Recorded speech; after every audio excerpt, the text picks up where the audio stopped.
Bom dia. Que Deus nos conceda um dia, quer dizer, que nós terminemos esse dia em paz, né, com a proteção do Senhor, que nós tenhamos um dia de inspiração, que nós tenhamos um dia na presença de Deus, que nós tenhamos um dia de muitos livramentos. Nós precisamos muito. Eu vou falar para vocês um pouco da história de Neemias, que é uma história que eu sempre admirei.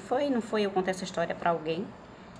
E há muitos anos eu li e continuo lendo. Eu estou sempre que eu tenho oportunidade, eu releio a história de Neemias, porque eu acho inspiradora para todos nós e em várias áreas da nossa vida, tá certo? Aplica-se a várias situações. Você pode ler essa história em Neemias, capítulo 1, mais ou menos até o versículo 20, que foi de onde eu tirei esse texto que eu vou apresentar para vocês. Neemias morou em Jerusalém, depois os pais dele morreram, enterrou os seus pais, e aí ele saiu para outra cidade, 2 estados mais ou menos após onde ele morava, e aí ele conseguiu o emprego de copeiro do rei Artaxerxes. Nomes estranhos, né, esses nomes do Velho Testamento, mas é isso, Artaxerxes. E aí teve um dia que, quando ele adentrou a sala do rei para levar o vinho, ele entrou muito triste, porque ele havia recebido essas notícias. E as notícias foram 3. Chegaram alguns amigos dele, né? Ele perguntou como é que estavam lá o pessoal, e ele disse: os que escaparam do cativeiro estão em grande miséria e desprezo. Vai associando ao que você acha que cabe, tá certo? Então, nós passamos muitos anos em cativeiro, politicamente falando. Nós passamos muitos anos na mão da esquerda, na mão também de uma direita que é mais esquerda do que direita, e com isso nós sofremos bastante. Essa foi a situação do nosso país. Eu associo muito as duas histórias, tá certo? A nossa história é a história de Neemias. Então, os que escaparam do cativeiro estão em grande miséria e desprezo. O brasileiro estava assim. Os grandões, os políticos, quanto mais têm, mais querem, mais buscam e buscam tudo em benefício deles e dos seus. E o povo continua na miséria. Quem tem uma condição melhor vai ter uma vida melhor. Mas para quem não tem essa condição, então vai ter uma vida realmente no estado, eu diria, de miséria, tá bom? A outra notícia foi: os muros de Jerusalém foram fendidos. Quer dizer, acabou o quê? A segurança. O que é que o muro faz? Protege. O muro protege. Se foram fendidos, acabou a segurança.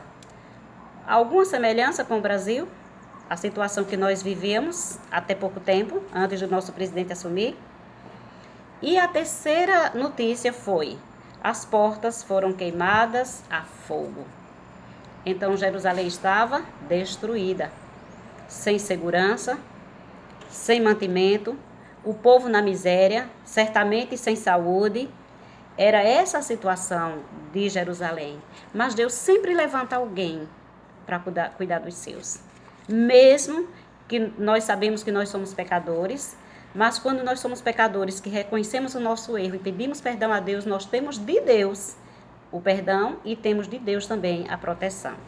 E isso aconteceu com Neemias, com Jerusalém. Ouvindo isso,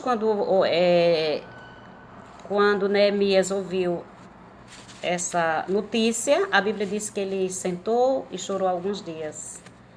Chorou alguns dias. Ele não chorou um dia. Ele chorou alguns dias. E ali ele chorou, mas ele também buscou a Deus. Teve uma hora que ele disse: não, eu não posso ficar chorando a vida inteira.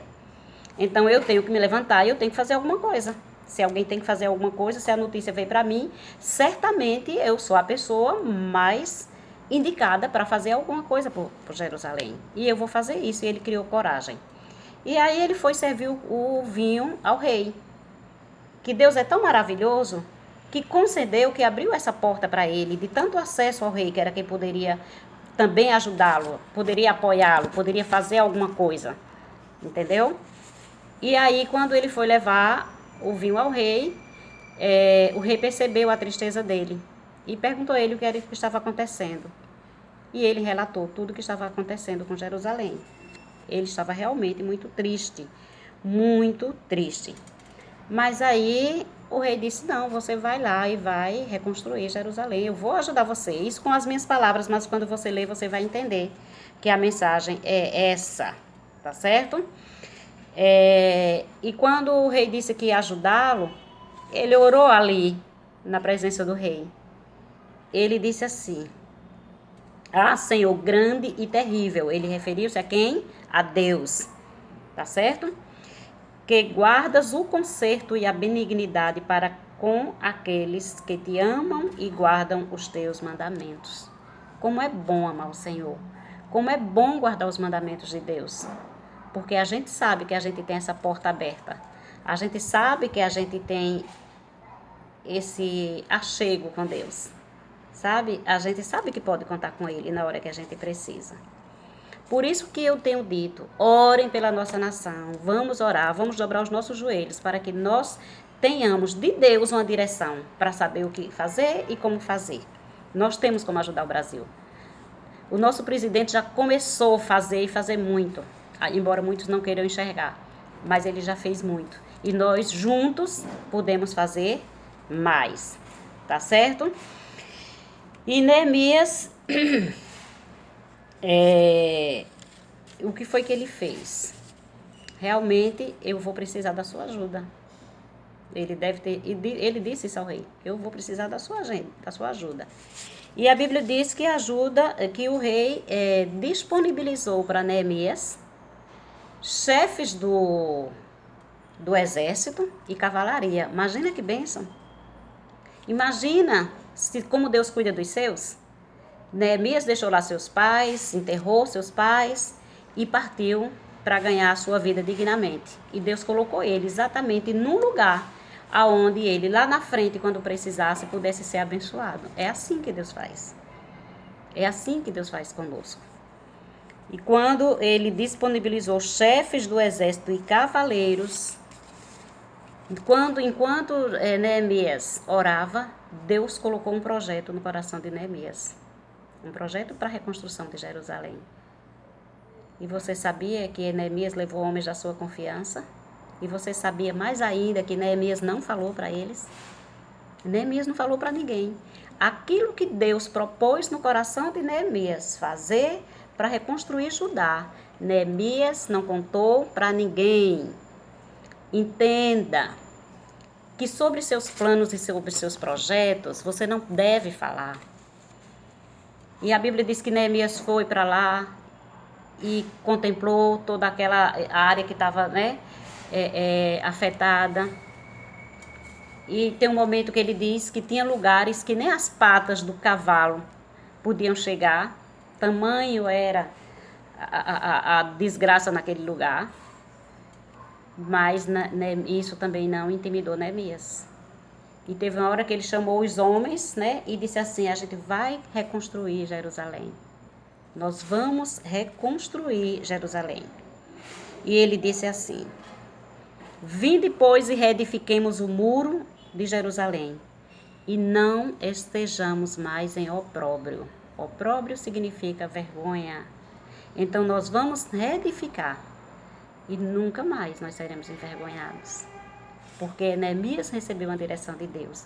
Porque Neemias não contou para ninguém o plano.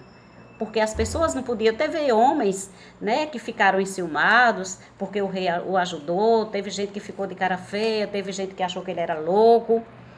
Mas Neemias, ele não olhou para as acusações, ele não olhou para os menosprezos, ele não olhou para os olhares de cima para baixo, ele não olhou para quem o criticou. Ele olhou para o Deus, o Todo-Poderoso, que podia lhe ajudar e fazer alguma coisa como de fato fez. E eles foram à noite primeiro olhar toda a cidade, toda a tristeza que estava aquela cidade. Você sabia que nosso país estava assim, nessa tristeza?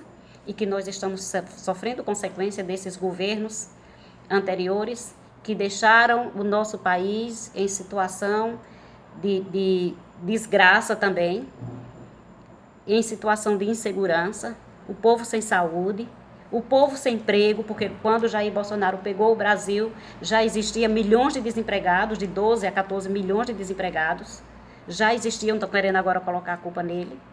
Então, essa situação que o Brasil se encontra, ela só ficou porque o povo que estava à frente só tinha interesses próprios e não tinha o temor de Deus. Porque se tivesse o temor de Deus, não teriam feito o que fizeram. Então, aproveitando, eu gostaria de pedir a vocês que atentassem para as pessoas que vocês vão apoiar. Nós estamos nas eleições municipais. E não sei se você já percebeu que não é a eleição de presidente que é a principal, não é a de deputado que é a principal. Tem que começar pela base, e a base são as prefeituras. Se você percebe que alguém é apoiado ou apoia a esquerda, pelo amor de Deus eu lhe peço, não apoie. Não apoie. Porque já quem deixou o nosso país nessa situação foi a esquerda e o centrão, que se diz centrão, que na verdade é mais esquerda do que os esquerdistas. Então não apoie. Apoie pessoas dignas, apoie pessoas que temem a Deus. A Bíblia diz que o temor de Deus é o princípio da sabedoria. Uma pessoa que fez, as pessoas que fizeram do Brasil o que fizeram, você acha que elas têm o temor de Deus? Elas não têm. Porque se tivesse, não teria feito, teria compaixão pelo povo. Então, se você sabe, se você percebe que alguém que você gosta muito, que é candidato, e você vai dizer, eu só vou votar porque é meu tio, só vou votar porque é meu irmão. Não vote, porque você vai estar trabalhando contra você mesmo, você vai estar trabalhando contra o Brasil. Só apoie pessoas que sejam de direita. Façam o seguinte, para que vocês não errem, vasculhe as redes sociais dessas pessoas, mas não vasculhe de agora não, porque agora todo mundo é Bolsonaro. Para ganhar a eleição, todo mundo agora é bolsonarista. Mas não se iluda. Procure as redes sociais de 3, 4, 5 anos atrás. As redes sociais estão aí e não mentem. Então, vocês busquem a informação antes de dar o seu voto. E não coloquem, pelo amor de Deus, ninguém de esquerda. Não coloquem faraós nesse governo. Não votem em vereadores de esquerda. Não votem em prefeitos de esquerda. Tem cidades aqui em Pernambuco que tem 3 concorrentes para a eleição. 3. Mas todos os 3 são apoiados por Paulo Câmara. Agora, como é que fica essa situação? E agora? Que ninguém tem opção. Entendeu agora? Quem é que tem opção nessa cidade? Ninguém tem. Eu não vou citar o nome da cidade, mas ninguém tem. O que é que nós precisamos fazer? A partir do momento que nós apoiamos vereadores de direita, os vereadores, sendo maioria, eles não permitirão que os prefeitos façam o que bem quiserem.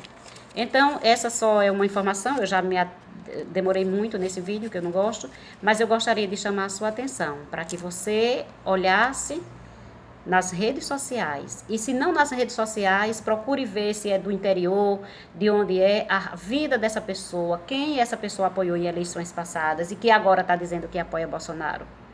Tá certo? Então, nós precisamos mudar a história do nosso país. Deus colocou na mão de Neemias a reconstrução de Judá e a reconstrução do nosso país está nas nossas mãos. Que Deus lhe dê sabedoria e discernimento. Que Deus lhe dê graça e paz. E que Deus lhe dê, sobretudo, força para lutar contra aqueles que são contra o Brasil. Viu uma camisa vermelha? Pelo amor de Deus. Não tem ninguém de direita que vista vermelho.